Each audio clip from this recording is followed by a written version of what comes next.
Channel Mohammadi.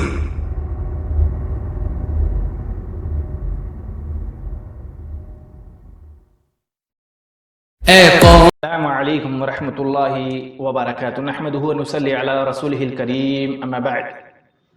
آج ایک مسئلے پر غور و فکر کرتے ہیں ہم لوگ کہ بہت سارے لوگ کشمکش میں پھنسے رہتے ہیں، بہت سارے سوالات ہوتے رہتے ہیں، لوگ اسی الجھن میں پھنسے رہتے ہیں۔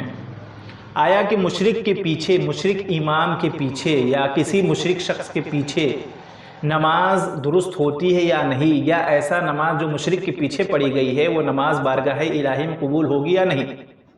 آئیے اس کے اوپر غور و فکر کرتے ہیں کہ قرآن حدیث میں اس مسئلے میں کیا جواب ملتا ہے۔ سب سے پہلے یہ سمجھ لیں کہ مشرک کہتے کسے ہیں۔ مشرک کہتے ہیں اللہ کو چھوڑ کر کسی غیر سے یہ عقیدہ وابستہ رکھے، یہ عقیدہ رکھے کہ یہ حاجت روا ہیں، یہ مشکل کشا ہیں، یہ گنج بخش ہیں، یہ دستگیر ہیں، یہ غریب نواز ہیں، یہ اولاد دینے والے ہیں، یہ بیڑا پار کرنے والے ہیں، مشکلوں سے نجات دینے والے ہیں، مصیبتوں کو دور کرنے والے ہیں، ہے نا؟ تو ایکس وائی زیڈ اللہ کو چھوڑ کر جو یہ عقیدہ غیروں کے ساتھ وابستہ رکھے، غیروں کے ساتھ رکھے، ایسا شخص مشرک ہے۔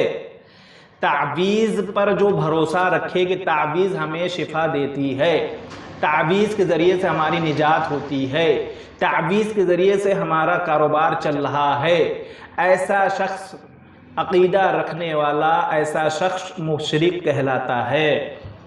ٹھیک ہے، ہم لوگ سمجھ چکے کہ مشرک کسے کہتے ہیں، اور بھی اس کے بہت سارے ڈیفینیشن ہیں، میں ادھر نہیں جانا چاہ رہا ہوں، مختصر میں سمجھانے کی کوشش کر رہا ہوں۔ آئیے دیکھتے ہیں مشرک کے بارے میں اللہ رب العالمین کیا ارشاد فرماتا ہے قرآن کے اندر، سورہ نساء کے اندر پارہ نمبر 5 میں، ان اللہ لا یغفر ان یشرک بہ ویغفر ما دون ذلک لمن یشاء ومن یشرک باللہ فقد ضل ضلالا بعیدا، کہ اللہ جو گناہ چاہے معاف کر سکتا ہے، اللہ جو گناہ چاہے معاف کر سکتا ہے، لیکن شرک کی معافی اللہ کے ہاں نہیں ہے۔ وَمَن يُشْرِكْ بِاللَّهِ فَقَدْ ضَلَّ ضَلَالًا بَعِيدًا، اور جو شرک کرتا رہا وہ دور کی گمراہی میں نکل گیا۔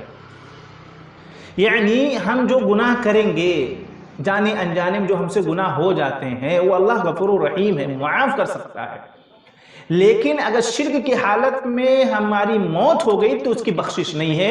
اور وضاحت کے ساتھ قرآن کے اندر آتا ہے انہ من یشرک باللہ فقد حرم اللہ علیہ الجنہ ومأواہ النار، کہ بے شک مشرک کے اوپر جنت حرام ہے اور اس کا ٹھکانہ جہنم کے اندر ہے۔ تو ہم لوگ سمجھ گئے کہ مشرک کہتے کسے ہیں، مشرک کی معافی نہیں ہے، اور مشرک کا ٹھکانہ جہنم ہے۔ دیکھیں فاسق کے پیچھے تو نماز ہو جاتی ہے، فاسق گنہگار ہے، اس کو بھی توبہ کرنا چاہیے، کبیرہ گناہ ہمیں سے آتا ہے، اور کبیرہ گناہ کرنے والے کے شخص کے پیچھے بھی نماز ہو جاتی ہے۔ داڑھی مونڈنے والے کے پیچھے بھی نماز ہو جاتی ہے، جو کہ مونڈنا نہیں چاہیے، مسلمانوں کا شیوا نہیں ہے، کلین چیٹ ہونا یہ مسلمانوں کا شیوا نہیں ہے۔ ٹھیک ہے، مومن داڑھی سجاتا ہے اپنے چہرے پر، اور داڑھی فرض ہے، وہ الگ ٹاپک ہے، انشاءاللہ پھر کبھی گفتگو ہوگی۔ تو ایسے لوگوں کے پیچھے تو نماز ہو جائے گی، لیکن مشرک کے پیچھے نماز نہیں ہوگی۔ کیوں نہیں ہوگی؟ اللہ رب العالمین قرآن کے اندر ارشاد فرماتا ہے، سورہ انعام کے اندر چند انبیاء کا تذکرہ کرنے کے بعد ارشاد فرماتا ہے وَلَوْ أَشْرَكُوا لَحَبِطَ عَنْهُمْ مَا كَانُوا يَعْمَلُونَ، کہ اگر یہ بھی شرک کرے تو ان کے سارے اعمال برباد ہو جائیں گے۔ معلوم کیا ہوا؟ جو کہ ہمارا عقیدہ ہے کہ انبیاء سے شرک نہیں ہو سکتا، یہ ہم لوگوں کو بتانے کے لیے ہے کہ جب انبیاء کو اللہ نہیں چھوڑے گا کہ اگر یہ بھی شرک کرتے تو سارے اعمال برباد ہو جاتے، یعنی گویا نماز برباد، حج برباد، زکوٰۃ برباد، صدقہ خیرات برباد، ایکس وائی زیڈ سارے اعمال برباد۔ تو شرک کرنے کی وجہ سے اعمال برباد ہو جاتے ہیں۔ تو یہ بتائیے جو نماز پڑھا رہا ہے، جب اس کی ہی نماز درست نہیں ہے، اس کی ہی نماز قبول نہیں ہوگی، تو اس کے پیچھے پڑھنے والوں کی نماز کہاں سے درست ہو جائے گی یا قبول ہو جائے گی؟ بات سمجھ میں آ گئی نا، کہ جب جو مشرک ہے جو نماز پڑھ رہا یا پڑھا رہا ہے، جب اس کی ہی نماز نہیں قبول ہوگی، اس کی ہی نماز درست نہیں ہے، اس کے ہی عقیدے میں شرک ہے، اور شرک کرنے والے کے سارے اعمال جب برباد ہیں، اس کی نماز ہی سب برباد ہو گئی ہے، تو جب اس کی نماز کا کوئی ٹھکانہ نہیں ہے تو ہم اس کے پیچھے جو نماز پڑھ رہے ہیں تو ہماری نماز کیسے درست ہو جائے گی جناب عالی؟ تو کسی بھی مشرک کے پیچھے نماز درست نہیں ہے۔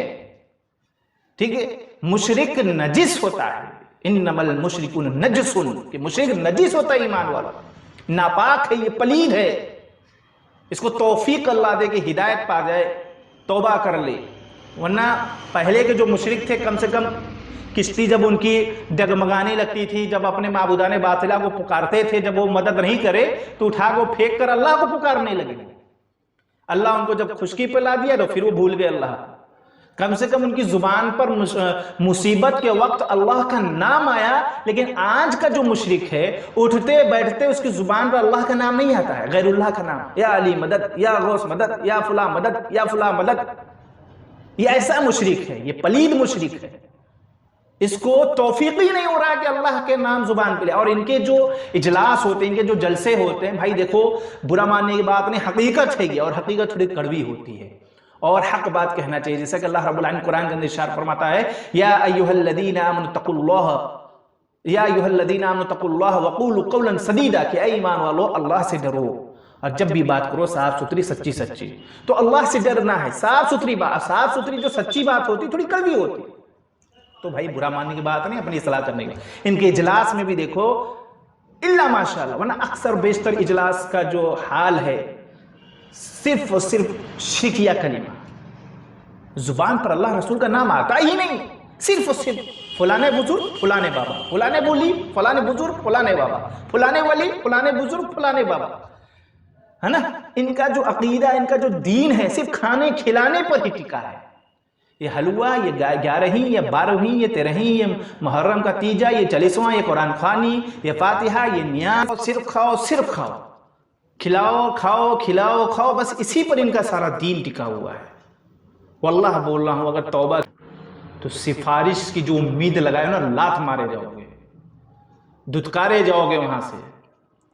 یہ مشہور حدیث ہے کہ بدعتی بھی آئیں گے، حوض کوثر کے لائن میں کھڑے ہوں گے، اللہ کے نبی علیہ السلام کہیں گے آنے دو، اللہ کے رسول آپ کو نہیں معلوم، یا آپ کے جانے کے بعد دین کے اندر بے شمار بدعت ایجاد کیا تھا۔ یہ 40واں منانے والوں، 11ویں منانے والوں، تیجا منانے والوں، فاتحہ کرنے والوں، کھانے پر جو فاتحہ کرتے ہو، غیروں کا نظر و نیاز کرنے والوں دھتکار دیے جاؤ گے، تعویذ پہننے والوں دھتکار کر دیے جاؤ، غریب نواز، گنج بخش، دستگیر کے آگے سجدہ کرنے والوں، فلانے فلانے بابا کے مزاروں پر جا کے سجدہ کرنے والوں دھتکار دیے جاؤ گے اگر توبہ کیے بغیر مر گئے۔ اللہ کے لیے توبہ استغفار کرو، دنیا کے اندر ہی سچے دل سے۔ آؤ ہم تمہیں دعوت دیتے ہیں، صحیح طریقے سے دین کے اندر داخل ہو جاؤ، جیسے قرآن کہتا ہے ادخلوا فی السلم کافہ، پورے اسلام میں داخل ہو جاؤ، تیتر بٹیر کی زندگی مت جیو اللہ کے لیے۔ آؤ قرآن حدیث کو اپناؤ، قرآن حدیث کی دعوت کو عام کرتے ہیں مل کر، قرآن حدیث کی دعوت کو اپنے گھروں کے اندر لاگو کرنے کی کوشش کرتے ہیں۔ اللہ رب العالمین سے دعا ہے کہ اللہ تعالی ہم سب کو کہنے سننے سے زیادہ عمل کرنے کی توفیق عطا فرمائے، آمین۔ السلام علیکم ورحمۃ اللہ وبرکاتہ۔